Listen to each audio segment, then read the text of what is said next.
Really excited for today's show. Should be a lot of fun. We have a great guest. We'll talk a little bit more about Clyde Edwards-Helaire. We'll talk about offensive lines with a former offensive lineman. So, yeah, can't get much better than that. Welcome to Fantasy Football Today. This is your Friday episode, recording on Thursday afternoon, July 30th. You're hearing this.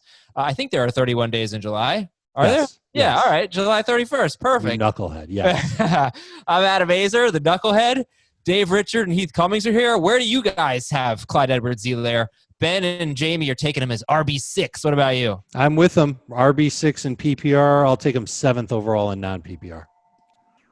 I think you could make a good argument for him RB6. I'm sure these guys did. I've got him 8 right now in PPR, 11 in non-PPR. Wow, the low guy at RB8 in PPR. All right, and without any further ado, let's get our guest in here. Ross Tucker, host of many podcasts, including The Fantasy Feast. He is a former NFL offensive lineman. He's a football analyst for CBS Sports Network. And I listened to your most recent fantasy podcast, and just as one host to another, I got to say, it was really great, but your guests kind of sucked. You need to do a better job booking. Don't talk about Joe Dolan that way. No. Well, I appreciate you guys having me. It's great to be on. You guys have an awesome thing going. It was great to have Dave on the Fantasy Feast podcast today. He was amazing. I mean, you can tell he's been doing it for a long time. You can tell there's not a guy you can ask Dave about that he doesn't have an entire list of the pros and cons and exactly where he's got them rated. And I like guys. I'm really into guys that send me ahead of time. Here's the guys I'm higher on, and here's the guys I'm lower on. Because if we're being honest, right, that's what you care about. Give me takes that aren't. I think Christian McCaffrey should go 1. Great podcast, Ross. Awesome. Thank you. You know what I mean? I think that's the things that are interesting to me. When I go on fantasy podcasts, I usually talk O-line, A, because I played it, and B, I do think that that's where I can provide some value. Now, I don't ever think that offensive line is that's why you should take this guy, that's why you should take that guy. I just look at it usually as a tiebreaker. You know what I mean? If you're torn between a couple guys, I look at O-line as a tiebreaker. And I also have really strong thoughts this year in particular based on my experience as a player for guys in their first year and even guys going into their second year that we can get into. So awesome to be on. You guys kill it every day. Man, it's so funny. If you would have told me 10 years ago, I guess not 10 years ago now, 13 years ago, that I'd just be going on all kinds of fantasy podcasts and have my own fantasy podcast. So as a lineman, you hate fantasy football. You hate it because it totally invalidates what you do, and it only reinforces that the only guys that matter are the skill guys that get the ball and score touchdowns. It's hold up a second, okay? Number 1, they already get to be skinny, okay? Number 2, they already got their name in the paper every Saturday morning in high school and in college, and they got more girls than we did, all right?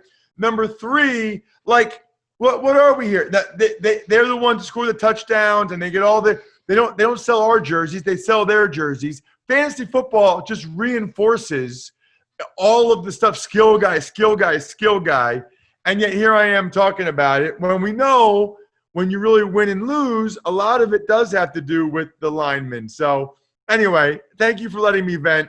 Now all your fantasy listeners are all mad at me because I said I didn't love fantasy. It's funny. Now that I'm done with it, with every year, I like fantasy more now because I get it. I like to be an amateur GM, if you will. But when you're a player, you're oh, fantasy. Yeah, fantasy, especially if you're a lineman. Oh, well, so take a running back, right? What percentage of his success is him, and what percentage of his success is his offensive line? That is a fantastic question. I had a lot of good running backs. Dave will remember all these guys. Heath and Adam, you guys are younger, but my rookie year, Stephen Davis led the NFC in rushing. We remember. My second year, I started 7 games. The guy behind me was a guy named Emmitt Smith. I started 7 games for the Cowboys at left guard. I have no idea who that is. You know what's funny? Just- 2 things. One is anytime I talk to a Cowboys fan and they'll say, I'm the biggest Cowboys fan ever, I'll be like, oh, yeah? Who started the last 7 games at left guard in 2002?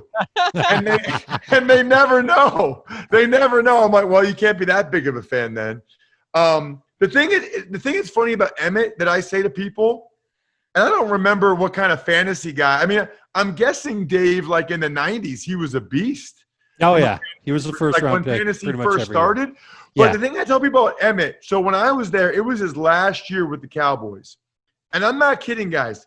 He's a small dude, Mhm. and he's slow. Like, when I was with him, he was small and slow, but somehow got yards. Like, he was small and slow, and our O-line sucked. Out of the 7 games I started, I got the highest grade in 6 out of the 7. That should not be the case. I promise you. That I should not be the highest grade. So, but he just had this unbelievable feel for where the soft spot in the defense was and how to set up blocks and how to dip and duck and fall forward. I mean, we wouldn't block a soul, and he'd get 4 yards. I'd be like, all right. So in that instance, I would say the running back has a lot to do with it. In Washington, we blocked pretty good. Buffalo, I had a couple beasts, dude. Beasts. 2003 was primarily Travis Henry, and he was an absolute monster.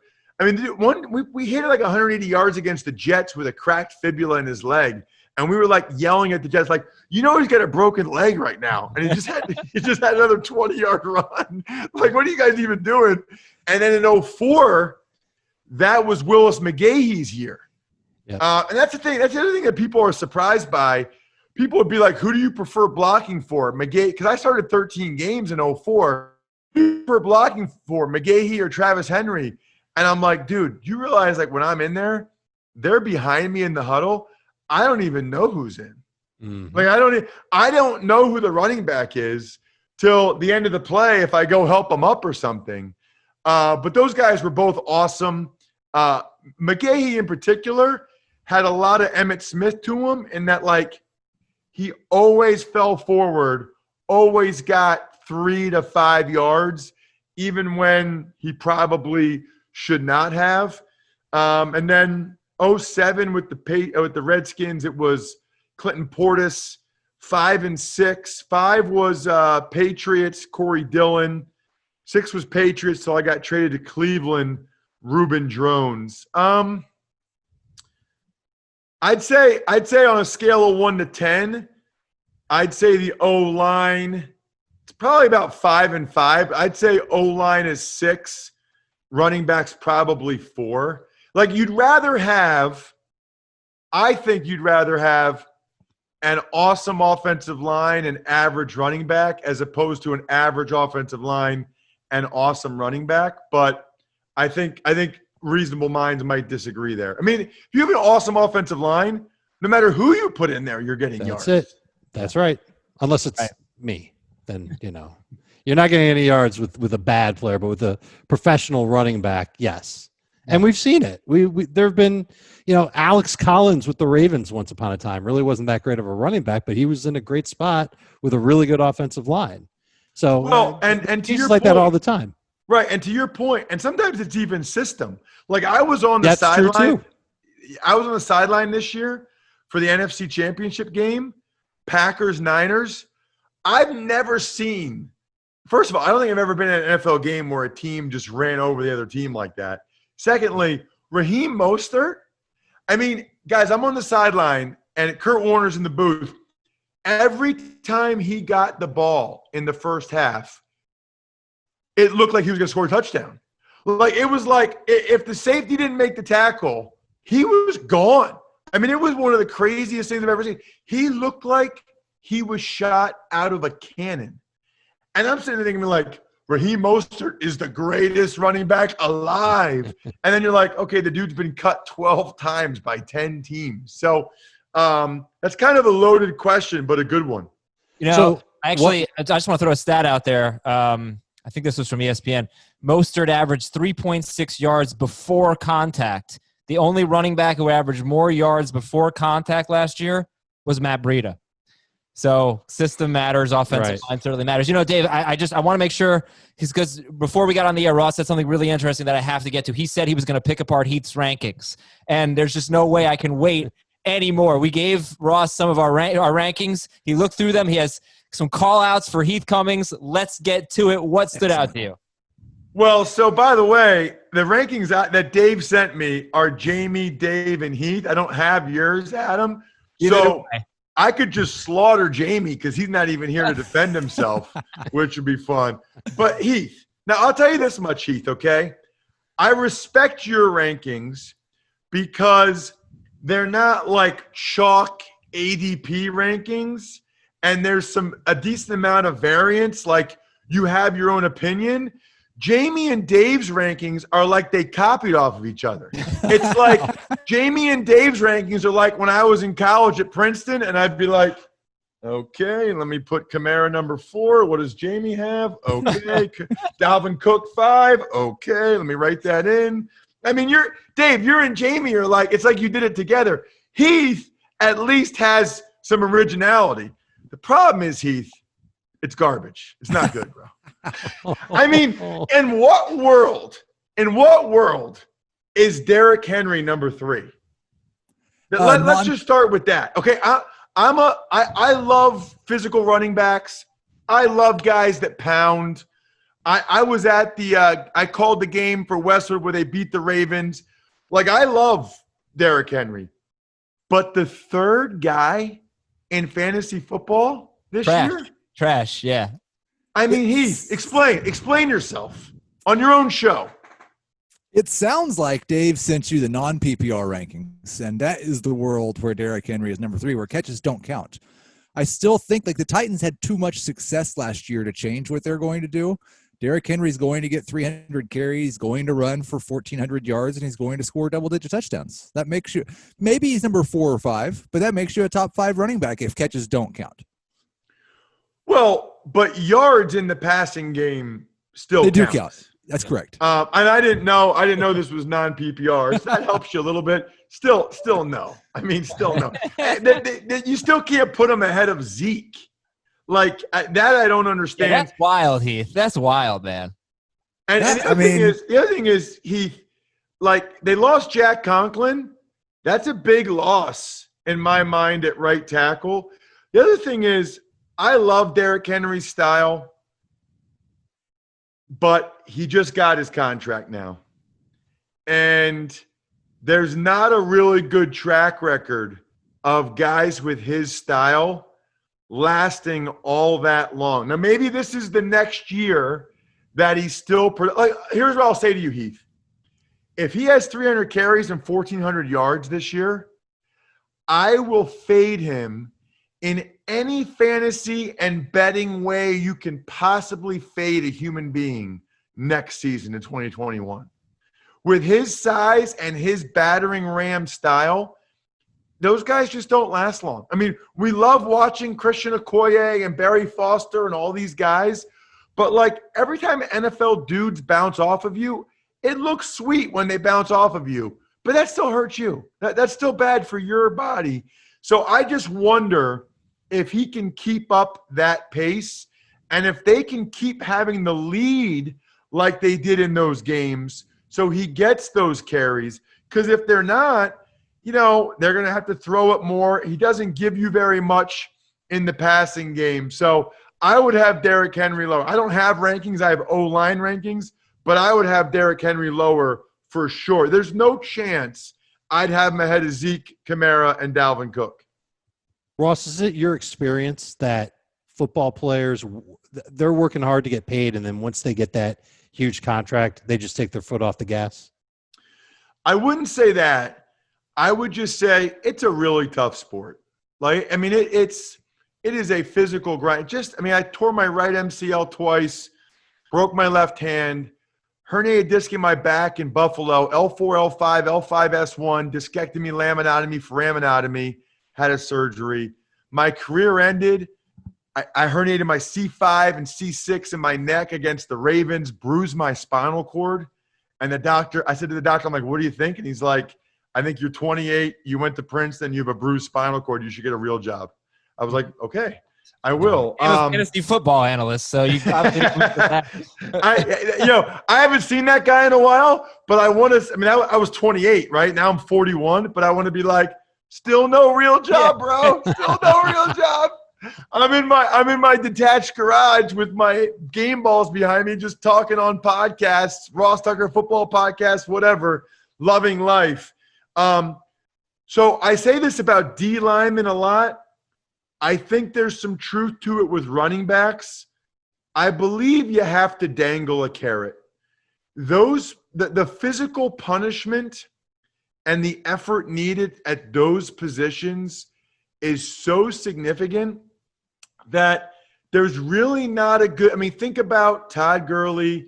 Think about David Johnson. Sure. I can give you a lot of D linemen, Albert Hainsworth over the years, Dana Stubblefield. Those positions are so strenuous and take so much out of you because of the punishment that you really have to have that carrot dangling in front of you that you're chasing. Once the guy gets the carrot, once he eats the carrot, there's a long history of them not being as productive. And the Titans, for whatever reason, they just gave Derrick Henry the carrot, and he just ate it. And it's $25 million fully guaranteed over the next 2 years. That's probably all they're going to get out of him. Now, there's outliers. Bettis had a style and played for a while, but I mean, the way Derrick runs, and that's the other thing too. You go back to the playoffs, I feel like everybody's remembering the playoffs. Those holes were gigantic. Mm-hmm. I mean, I don't know if you guys have ever seen the guy. He's like the most beautiful looking football player I've ever seen. Like the first time I saw him, I was like, who is this D end? It was at the draft, I think. I'm like, who's this? And they're like, who's this tight end? They said, that's Derrick Henry. I'm like, you've got to be kidding me. I mean, he's like 6'3.5", 250, and like shredded out of his mind. So when you give him a 7-yard runny, when they kept running to the left side behind Saffold and Taylor Lewan, you give him that 7-yard runny and nobody hits him until he's got a 10-yard head of steam, he's going to get some yards. I don't know if they're going to be able to block up front that well again. I don't know if he's going to have those holes, and he just ate the carrot. Bunch of different reasons why I'm not as high as Heath is. Okay. Anything else? This is very fun. Anything else you'd like to call out Heath for? Yeah. Well, first of all, I agree with Dave in having Zeke over Saquon. So this is another thing I'm calling Heath out because Heath has Saquon as number 2. I'll say this, by the way. I'm going to make a bold claim here before I forget. Now, he's number 1. He should be number 1. But I wrote an article earlier this offseason for The Athletic.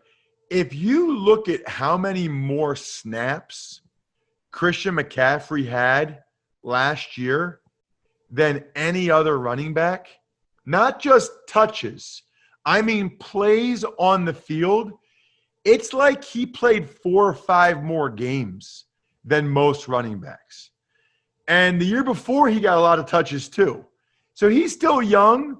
I think he'll be fine. I think he will. But it's a lot. I mean, you guys have to tell me, you go back to Priest Holmes, you go back to Tomlinson. How many years in a row did they have? Like, Dave, I'll ask you this, right? Like, the guys that are like the guy, what's the longest run you've ever seen of them being the guy? Tomlinson is probably it. I mean, all the great ones tend to last at least 8 years. They play 8 years at a high level. The study that I did on it, and I've been doing this study now for over a decade, it's right around 2,100 career touches before a running back really starts to slow down. To me, it's not necessarily about their age. Everybody talks about, well, when they turn 30 years old, they turn to crap. It's not necessarily that, because guys have been in the league that have kind of proven that to not be the case. But usually it's 8 years. You can squeeze 8 years, especially if it's a running back that's got good prowess out of the backfield, can catch the ball. like McCaffrey can, like LaDainian Tomlinson could. Priest Holmes didn't have it for 8 years, though. Injuries did catch up with him. Yes, it seemed to me like when I'm talking about guys being the number one fantasy pick, that only lasts a couple years usually. But I think it's important to not just look at touches, because he was on the field for 250 more snaps than anybody other than Leonard Fournette and Zeke Elliott. 250 snaps. So if a running back is on the field for 50 snaps a game, that's like 5 games that he was on the field. So just something to keep in mind. But I like Zeke. And look, I'm from Pennsylvania. I've met Saquon multiple times. I watch every snap Penn State plays. I love Saquon Barkley. Unbelievable kid, everything about him. And I will say, Heath, to your favor and Jamie's favor, he was banged up for a lot last year. So if he's healthy this year, that's huge in his favor. But I also feel like sometimes we should just be numbers driven. I feel like sometimes Saquon's big play potential and highlight worthy plays overshadow Zeke's consistent greatness.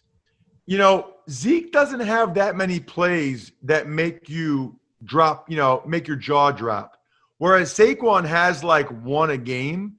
I would go Zeke probably at 2, like Dave, instead of Saquon like Heath and Jamie. I think Zeke, like I see some of these running back lists where like Zeke's like 8.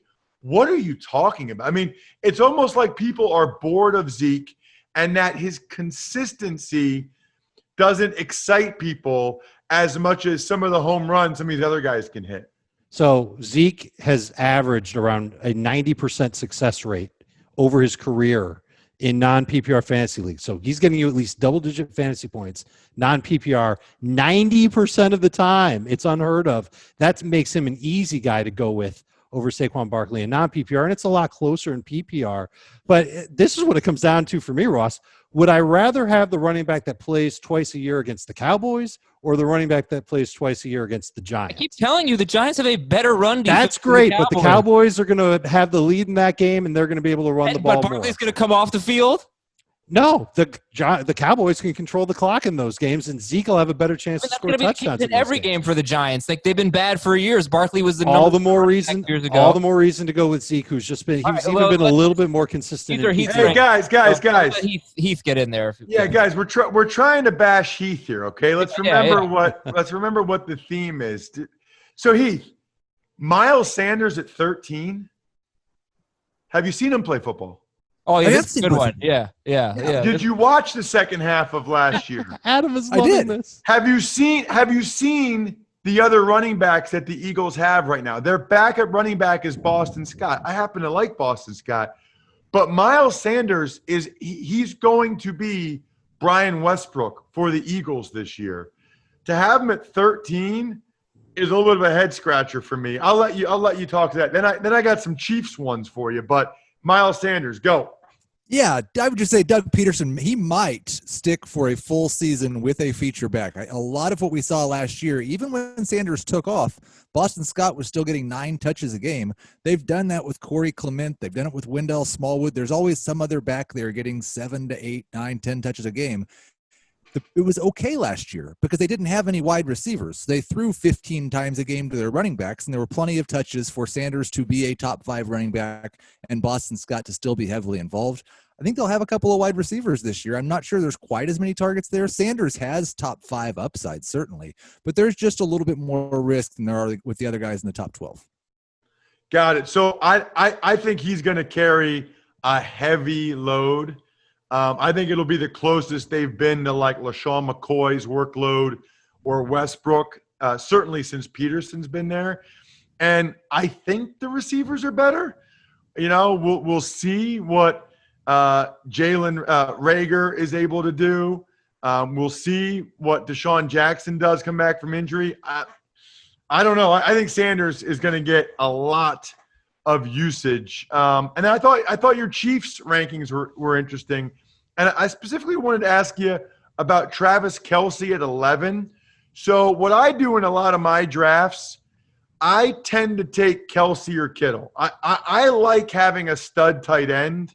So I do a lot of best ball drafts. I like having a stud tight end. So feels like in the second round, I see who else is out there, and there's still a bunch of receivers, a bunch of running backs, and like I want to get one of the two best tight ends. I might be with you on this one, Heath. I just think it's interesting. Kelce at 11 is way higher than your buddies. Oh, yeah, it is. And it's even, I think it's probably 5 or 6 spots higher than ADP, but you just look at the advantage he's given you over the last 4 years at that position. He produces like a top 6 wide receiver, top 8 wide receiver, and a top 10 running back. And the difference is the replacement cost at tight end is like the number 50 or number 60 wide receiver. Like you can get a bunch of wide receivers in the middle of the draft that will get you much closer to a second round wide receiver than you can do the same with tight ends and Travis Kelce. So wait, let me clarify. He's 11th for you in non-PPR? I believe that's correct. Okay, yes. because he is not a top 10 running back in non-PPR. In PPR, you're 100% right. He does perform that way, and he doesn't have to be to justify that draft spot. But yeah, in non-PPR, he's more like 15th or lower most years. I just looked that up the other day. You got to understand, Ross, Heath is a Chiefs fan. So, of course, he's going to push them all up, Well, hold on a second, though. he's way lower on Clyde Edwards-Helaire. Oh, not anymore. Where is he? Than Dave and Jamie are. So that's what I thought was interesting is he has both Tyreek Hill and Travis Kelce ranked ahead of Clyde Edwards-Helaire, which I thought was interesting. We know the running back position, the points that they garner. So, again, Mr. Heath, you have the floor. This, I think, will get to one of the points that we really wanted to talk to you about, and it's the rookies in this offseason. And, I have moved Clyde Edwards-Helaire up into, in PPR, I've got him at the end of the first round, and non-PPR, I've got him in the middle of the second round. There's certainly top 3 or 4, maybe top 5 upside, but I am still a little bit concerned about all of these rookies. And if this was a normal offseason and he'd had rookie camp and he'd had OTAs and he was going to play in the preseason and get a full training camp, I would probably have him higher than both those guys by the time we got to the start of the season. But I'm just a little bit worried he's going to have to share more than he normally would as he learns to play in the NFL in regular season games. Well, so there's a lot there.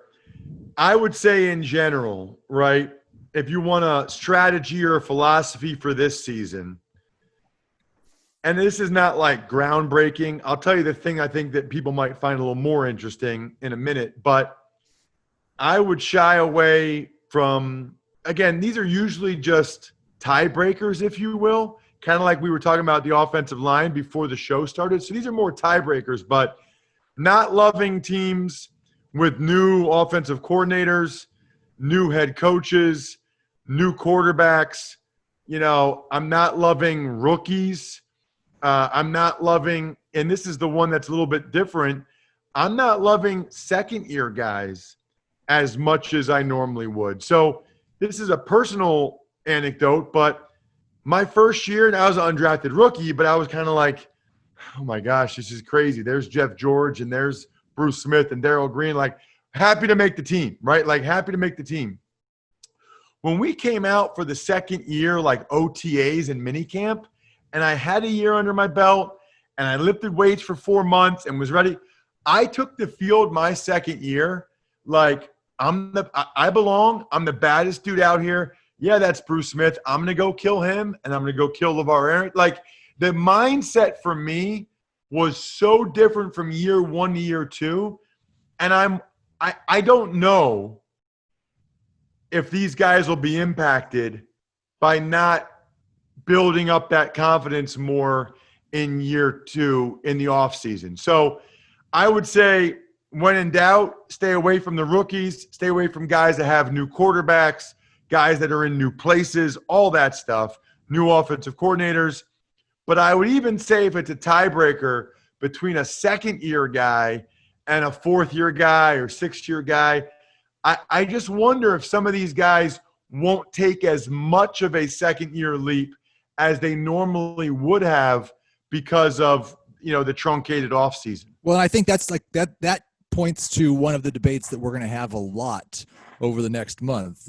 and it's Clyde Edwards-Helaire against Miles Sanders against Josh Jacobs, or at least a non-PPR. Maybe in PPR it will be for the first two at least. I think it will be really interesting to see if Edwards-Helaire ends up ahead of Sanders in terms of ADP. And you guys know this, but pass protection is really important. Patrick Mahomes, I don't know how to tell you guys this, but he's kind of a big deal. And the Chiefs want to make sure that he doesn't get hurt. Edwards-Helaire might get 8 padded practices before the first game. The problem is, I don't know if the Chiefs trust the other guys they have. You know, it's one thing for me to say that, like, I don't know if they're going to trust Clyde Edwards-Helaire in pass protection, but who are they going to trust? I mean, you know, none of these guys have been there that long, have that many reps doing it, are that familiar with it. It's scary no matter what. I guess if those padded practices, if the first few padded practices, he's getting smoked by linebackers and safeties and or doesn't know what he's doing, that's problematic. And he might not end up being out there for as much of the third down action as we think he will be because of how good of a receiver he is. So let's just talk about this whole situation in general. And what are the rookies missing? Not having had rookie mini camps, not having been around their teammates really that much, and then no preseason games. But in a trade-off of no preseason games, they do get, I guess, like a longer training camp and more practices, though they're going to wait a while to put on pads. But you know, what are they missing, and how big of a deal do you think this is? They're missing an awful lot. I think it's a huge deal. You know, back when I played, there was NFL Europe. And the reality is, guys that went to NFL Europe, once there was 12 or 14 OTAs and 2 mini camps, guys that went to NFL Europe, they never made the team. Never. They only used them for the roster exemption, because if you miss those 20 practices in the spring, you're so far behind everybody else because you've already put in the whole offense. You've repped it. So those guys, not only they missed the 20 practice, and I know they're doing Zoom meetings. I got news for you. We're going to find out real early this season which guys are good Zoom learners and which guys aren't, okay? Because there are some guys that they can do it on Zoom, like we're talking right now, and they can see it. There's a lot of guys, they got to be on the grass. They got to actually be out there and physically doing it. So they missed 20 practices, and by the way, the 20 walkthroughs before the 20 practices. So that's like 40 times where they can physically go through their assignment and what they're asked to do. Then you get to training camp. You know, they're not even putting the pads on till like August 16th or something. All they're doing is lifting weights. All they're doing is lifting weights. That doesn't help you. You know, you need that muscle memory of actually being out there, and I'm sure they'll have walkthroughs or whatever. So I just think, especially when it comes to pass protection, the running backs are missing a lot. I'm sure they'll try to get as much 7-on-7 work in as they can so that young receivers, young tight ends can work with young quarterbacks, et cetera, to try to get the timing down. But here's what I'll leave you guys with. Not leave you guys with on this topic. There's like peace. There's a reason why Tom Brady had all those practices in Tampa in June. Sure. There's a reason, right? Like the NFLPA comes out and says, it's a bad idea, guys. The next day, Brady posts on no excuses. You know what I mean? Like the guy's 43. He's the best player ever. And he's still it's important. Like you got to be on the same page with your quarterback and the skill guys. You got to know what the guys are going to do. You guys don't even need me to tell you how much those reps matter. Just look at what Brady did. He didn't care. Cam Brate got COVID. Brady's like, get him out of here. Bring in OJ Howard and Gronk. Like he told you with his actions, it's critically important. And so people that didn't have that, the rookies, the new guys, and these other teams, they're in major, major trouble, especially the first month of the season, which, by the way, there could end up being value there, right? So people are going to start to freak out on some of these new guys and some of these rookies the first month of the season when they might be slow. You might be able to make some trades in early October that really pay off later in the year. Wow. Those guys just need that time. See, Heath, you guys have a lot more in common. I was going to say, like, the whole purpose was him destroying my rankings, and then I was just pushing him towards the thing that I wanted to talk about because he said, I love it, every bit of it. Make those trades after the first month, for sure. Ross, let's talk about your offensive line rankings. What can you tell us? What stands out there? What do we need to know? So I think a lot of people intuitively know who like the top lines are and who the bad lines are. I think what needs to be discussed is the lines that there's a lot of a difference from how we thought of them last year. I think that's what matters, right? Yeah. Because everybody kind of knows Cowboys have a good line, the Saints, blah, blah, blah. Colts. And then they know the teams that have terrible offensive lines. They know the Bengals, the Chargers, this year actually the Washington football team. And there's even more stuff now with Nate Solder and Marcus Cannon opting out. I mean, I'm having to update this thing on the regular. What I would tell you is tremendous value, especially this year, in teams that have the same 5 guys back. So while a lot of people might have the Colts at 3 or 4, Colts are my number 1 offensive line this year, number 1. Because on every play, you are working in concert with the guy next to you. Not just communication, but like a feel for it. It's one of the reasons why your podcast is so successful. You guys kind of know when Heath's going to talk or when Adam or when, Dave, like, because you've done it together a lot. The first time you did it, you're like kind of looking at each other. You step on each other a little bit. The Colts, they'll never step on each other. They are in sync. So teams that I'm higher on than other people are, the Las Vegas Raiders. They got a good O-line. I mean, Hudson's a stud. Trent Brown's good. Incognito had a great year. The Las Vegas Raiders have a top 10 offensive line in my mind, and all 5 guys are back.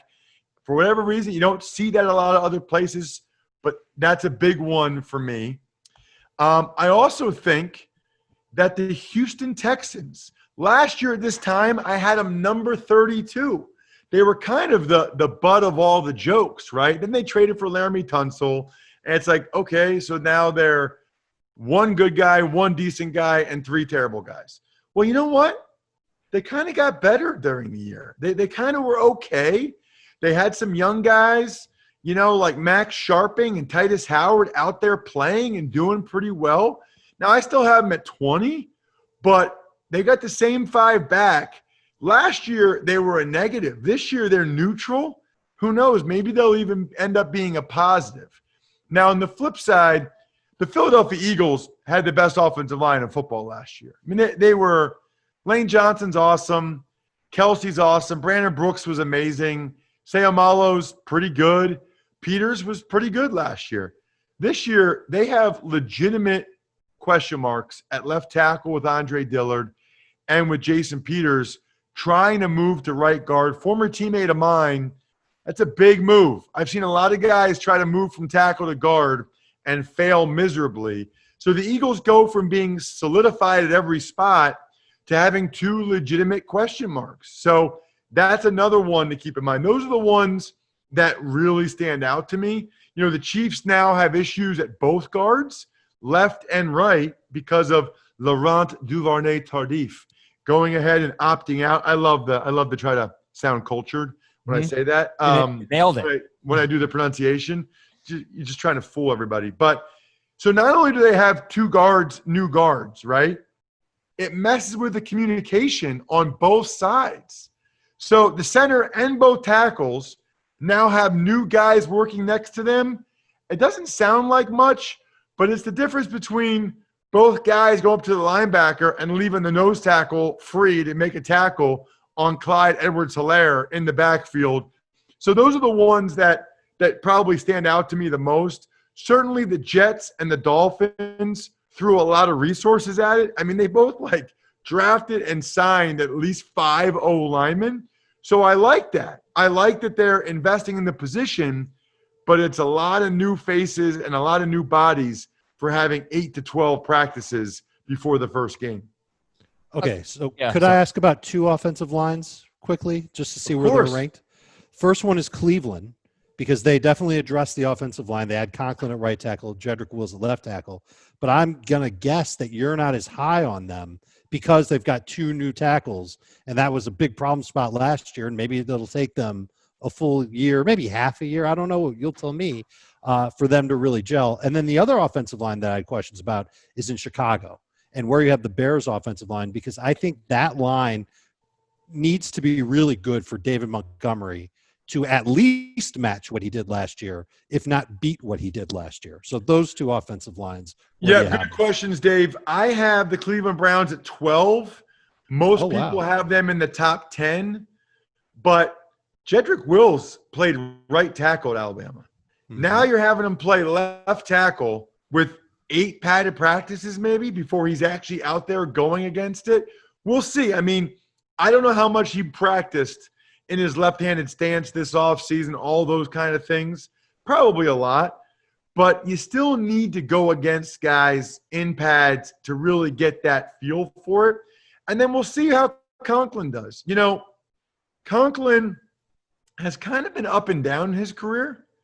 And I'm not sure he's worth the money that he got. And there is a track record of offensive tackles going to new schemes and not performing as well. Plus, now you have communication issues and continuity issues on both sides of the line. So I'm a little bit lower on them. I mean, I still have them 12. Batonio's a stud. J.C. Tretter's pretty good. Wyatt Teller's all right. But I have them lower than a little bit of people. The Bears are a problem.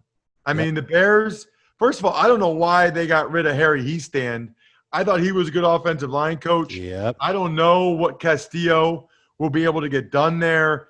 Kyle Long retiring.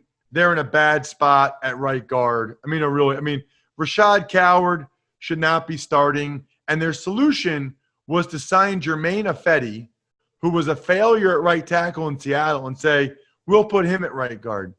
I like I said earlier with Jason Peters, I've seen that go poorly a lot of times. They keep swapping Daniels and Whitehair between center and left guard. I have no idea what they're doing. That's a terrible idea.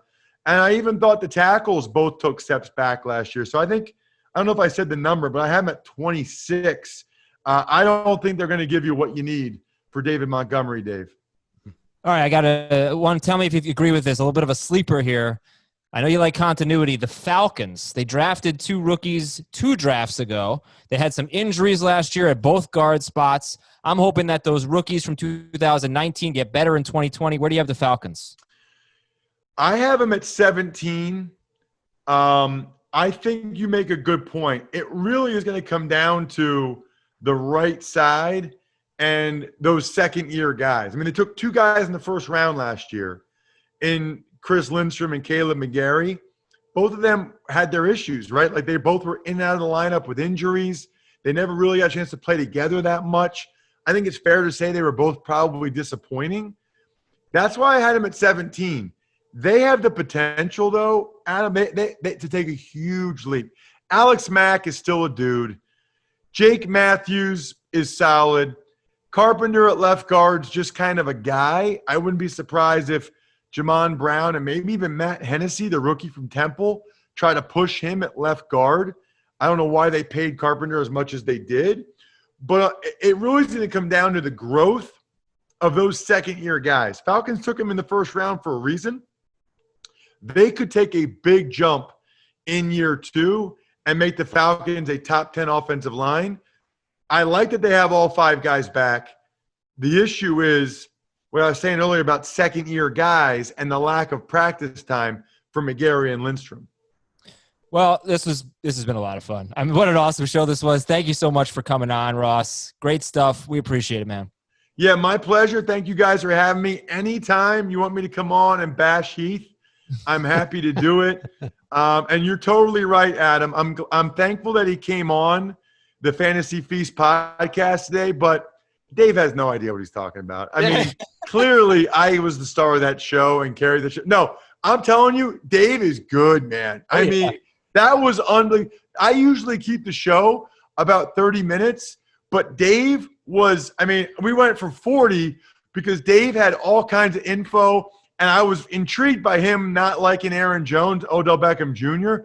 I love Odell Beckham Jr. this year, so I had to go at him for that. So anyway, if you're looking for an extra podcast, people listen to or watch the Fantasy Feast, if you need more Dave Richard in your life, because everybody needs more Dave Richard in their lives. Sure. Ross says I copy or whatever in my rankings, but he mentions Zeke ahead of Saquon, which only I have, and he mentions how I've got Odell and Aaron Jones lower. Well, maybe Jamie copies off of you. I don't think either of us copy off of. I don't remember looking at Jamie's rankings once before finishing my own. I bet Jamie would say the exact same thing. Ross, you're 100% right. Every time we do a rankings dispute, it's always like, okay, here are Heath's rankings because he's the only one who's different. They're simpatico. They've been working together for like 15 years. That doesn't mean we copy off each other. That's ridiculous. They're a left guard and a left tackle working together. They're just simpatico, man. They don't copy off each other, but they have similar rankings. Ross Tucker at Ross Tucker NFL. Great stuff. Make sure you check out the Fantasy Feast podcast and all of his other podcasts. And thanks again for coming on. Have a great weekend. Yeah, my pleasure. You guys as well. Thanks for having me. We're going to take a quick break on fantasy football today. When we come back, we got your buy or sell. We got some emails, and I'll tell you about the first podcast I ever did with Dave Richard right after this. The biggest meal he ever ate with a group of offensive linemen. I imagine there's a great story there, but didn't have time. The first time I did a podcast, do you remember our first podcast, Dave? No. I don't even know what year it was. I don't even remember the exact year Jamie and I started podcasting. But I do remember that we were told when we started, like we went to somebody at CBS who was working there at the time and said, we really want to start doing a fantasy podcast, maybe once a week. That sounds good. And we were told podcasts aren't going to stick. They're not a real thing. We were like, I don't know. But we ended up, I want to say it was like 07 or 08. Jamie and I started. For me, it was 09. That was the first time I did a show with you, and it was just me and you. I think Jamie was out, so I filled in. We had this hideous mixer with all these gross buttons on it. I remember that. And we were in that radio room in the old office. Yep. And I just remember you said to me, like, I was like, I don't know. Maybe I asked you a question. You go, ask me anything you want. And that was it. That was all I needed to know, because I didn't know the depth of knowledge that fantasy analysts had. The way you know all the depth charts, all the players you knew. Sure. And you just ask me anything you want. You said, ask me about anybody you want, something like that. And that was the only advice you gave me, and then we just started the show. And has there been a time in the years since where I've said to you, oh, I'm not sure who that is. Tell me more. No. It's pretty rare, right? It doesn't happen very often. And the other thing that I'll say is fantasy analysis has changed so much since 2007. I mean, it's crazy. Yeah. Just like how the data that we get now and the data that we lean on now is so much better than that guy's good. He's on a good team. Start him. Like we've come a long way, quite a bit. Yeah. But I really realized at that point, there's just so much more to what you do than what I had ever imagined. How old was I at that point? 25. Now let's keep it up. Ask me about anybody you want. I don't know, and I recognize, and I apologize for earlier in the week breaking news during the podcast that was not actually breaking news, but this came from Adam Schefter. Bills rookies have been sent home after their fifth rookie tested positive for coronavirus. Ooh. Oh, man.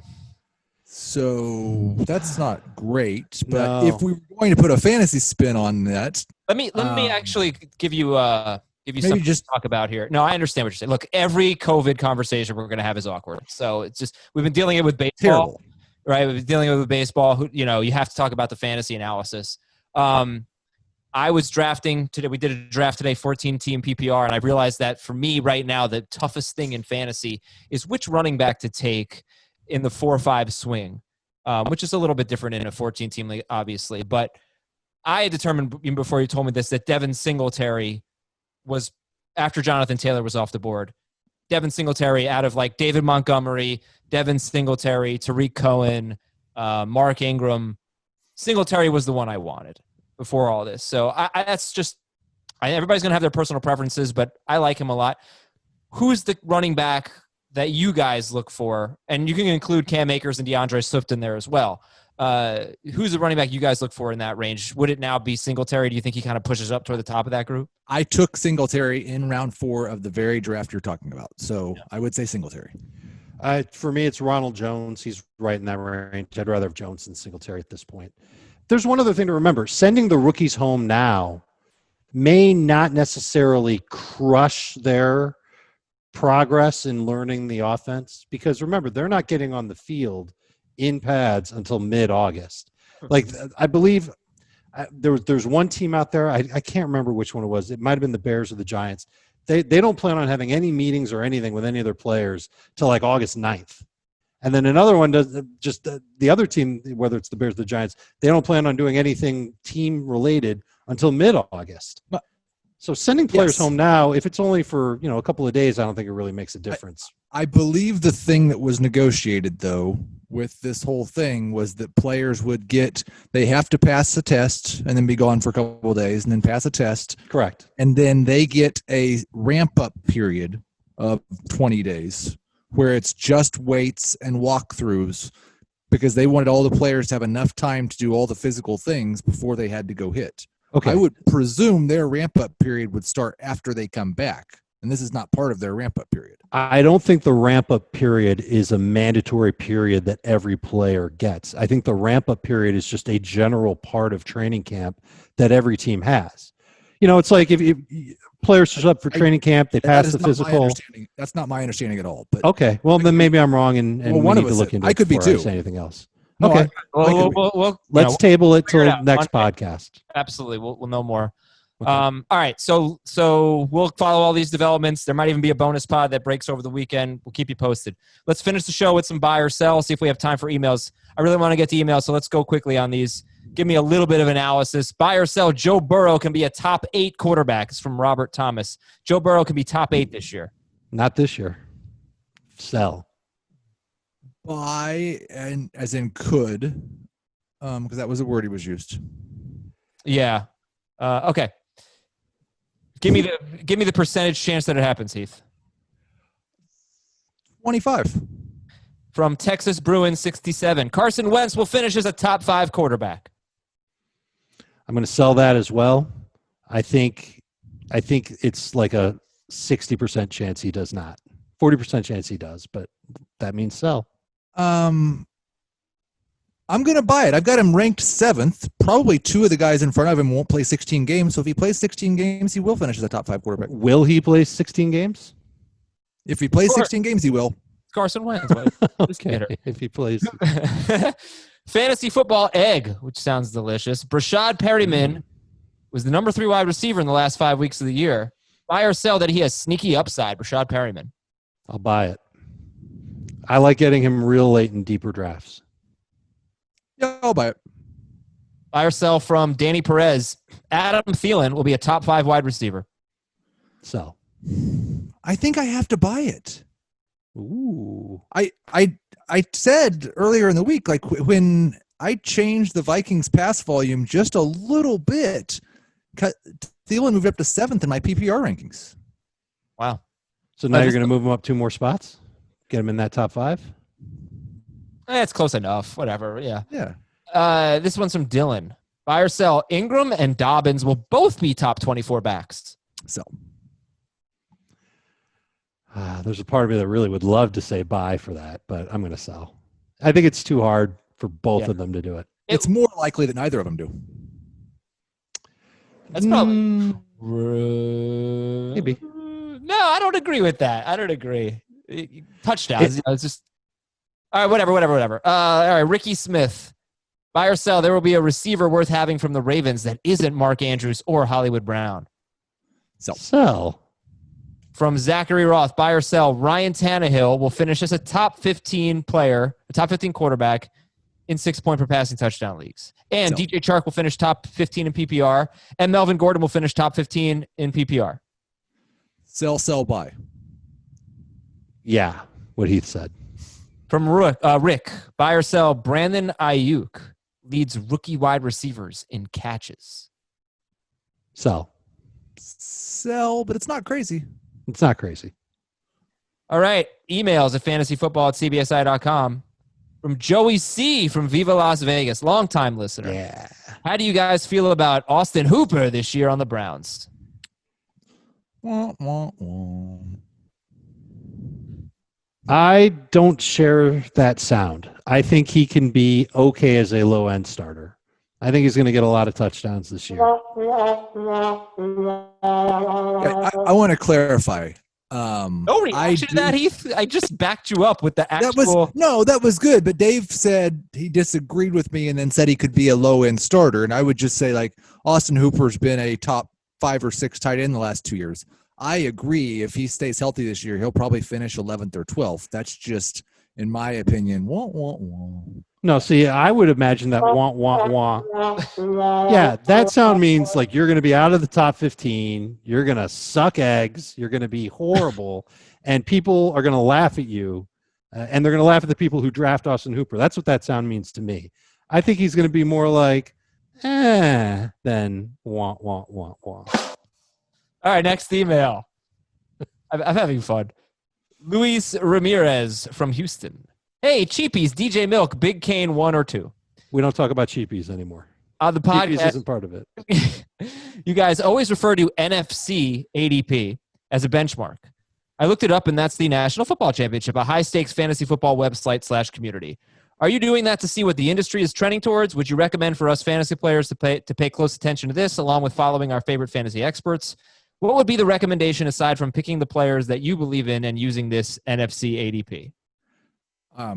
I use that because it is the earliest ADP that is not heavily influenced by whatever site's projections or auto picks. Those people are playing for money early in the year, and it's people that all humans making draft picks. There will come a point when CBS ADP will be mostly what I reference. It will be after Josh Allen's ADP has fallen below 40. It'll be after the third preseason game, typically. But we don't know. I don't know what the schedule is going to be like this year, like when people are going to draft. I imagine drafts are going to be pretty late this year. They should be, as late as possible. And it's not like today where everybody can get together in the same place at the same time. And I will say, like, another thing about drafts that I saw the point someone else make. I'm in a slow draft right now. Several of my leagues were slow drafts in the past. I am trying to push all of them to not be slow drafts this year because people just sit on the clock for 6 hours and wait and see if somebody opts out before they pick. Drafts need to take place all on the same day, if at all possible. All right, this is from Rick. Hey, Mark, Craig, Brad, and Austin.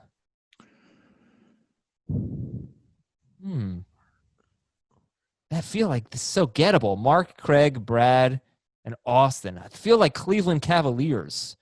Mark Price, Craig Elo, Brad Doherty, but I don't know if there's an Austin. Austin Carr, was he ever?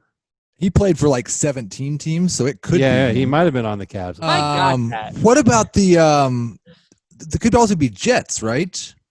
Mark Sanchez, Brad Smith, Austin Safarian Jenkins. That seems a little... it could be the Mark Craig Consulting LLC in Austin, Texas, according to Google. All right, anyway, let's put the illegal lineup debate to bed with 2 examples. So if you haven't been following, is it okay to bench your DST on Monday night so you don't get negative points and win? We've had a debate about it. Number one, so he gives 2 examples of why we're putting this debate to bed. Number one, the movie Hoosiers. In the movie Hoosiers, Gene Hackman benches a player out of principle for not following his instructions. Another player then fouls out, and the ref asks Gene to reinsert Raid back into the lineup. Quote, "My team's on the floor," says Coach Gene Hackman. "The Hoosiers play with 4 players. They left Raid on the bench. It's not an illegal lineup." And 2, the NFL rule book, is there a penalty for only having 10 players on the field? Nope. As long as you have 7 guys on the line of scrimmage on offense, you're good to go. I reject this argument. However, referencing Hoosiers is awesome. Good for you. 2 more here.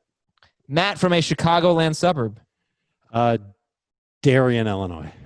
Hey, Max, Clarence, Steven, and Nils. The E Street Band. Oh, yes. He provided us the answer there, but we should have done it. Yes, we should have. I decided to test the trade waters for Clyde Edwards-Helaire in my Superflex half PPR Dynasty League. I was sent the following offer. I would get Clyde Edwards-Helaire, Terry McLaurin, and a 2022 first-round pick for Christian McCaffrey. He is getting Christian McCaffrey? No. He's giving up CMC for that package. I would take that package. You'd rather have Edwards-Helaire, McLaurin, and a first-round pick? I believe, yes, that's correct. That would definitely be selling high on McCaffrey. I think I would do it too, but I mean, we're putting so much stock into Edwards-Helaire being that dude for a long time. Yeah. Long time. All right, this is last one. Petey from a small town in lower Delaware. We've had a lot of like Delaware and Rhode Island type of questions, geography questions lately. Just come up with a damn town. Loserville, where Azer's from. Hey, Avon, Omar, Stringer, and Bubbles. Love listening to you guys. Best football and baseball podcast out. Everyone give 5 stars and vote. Thank you. Yeah. Draft begins on Friday. 16-team dynasty head-to-head non-PPR league. Super Deep league, so just focus on rookies. The best non-rookie available is Sterling Shepard. I need a running back and a wide receiver. Wide receiver more so than running back. I have the first overall pick, then 13th, 14th, and 20th. Who should I take first overall? Who should I target 13th, 14th, and 20th? I know that he said just focus on rookies, but we're all going to say take Clyde number 1. I would take Sterling Shepard with either the 13th or 14th pick. If he's there. He probably will be because people are going to be goo-goo for I the think rookies. in our league, I traded the 13th pick for Sterling Shepard. That's wild. Yeah. That's fine. And I mean, he's got, 13, 14, and 20, so he could get Shepard plus another rookie. I love targeting the rookie receivers that aren't expected to do well this year. Guys like T. Higgins, maybe Michael Pittman is in that conversation. Denzel Mims is in that conversation. Really like trying to get one of those guys who can eventually develop and be a regular number 1 receiver for their respective teams. And then at 20, I think you could probably still count on, I don't know if A.J. Dillon will still be there, but Anthony McFarland should be there. I think he's got some potential. Zach Moss might be there too. I would go with him, even though the Bills just theoretically, or I guess they did send him home. I don't know if he's sick or not. So you've got some good options. Definitely taking Edwards-Helaire first makes sense. And then mixing in Sterling Shepard with one of your next 2 picks gives you some safety. Can't complain. That's going to do it for today's show. Special thanks to Ross Tucker, to Dave Richard, Heath Cummings, Ben Schrager, Jamie Eisberg, Ben Gretsch, everybody. And thanks to all of you for listening. Next week, it's getting serious. Position previews get started later in the week. So, yeah, it's fantasy football time officially. Sorry, baseball. Yeah. We will talk to you on Monday. Everybody have a great weekend. If there's breaking news, you can probably expect to hear a podcast. And we'll talk to you then if that's the case. See you later. Want more of the Fantasy Football Today podcast and nonstop year-round fantasy advice? It's simple. Hit the subscribe button and hang with us all throughout the year.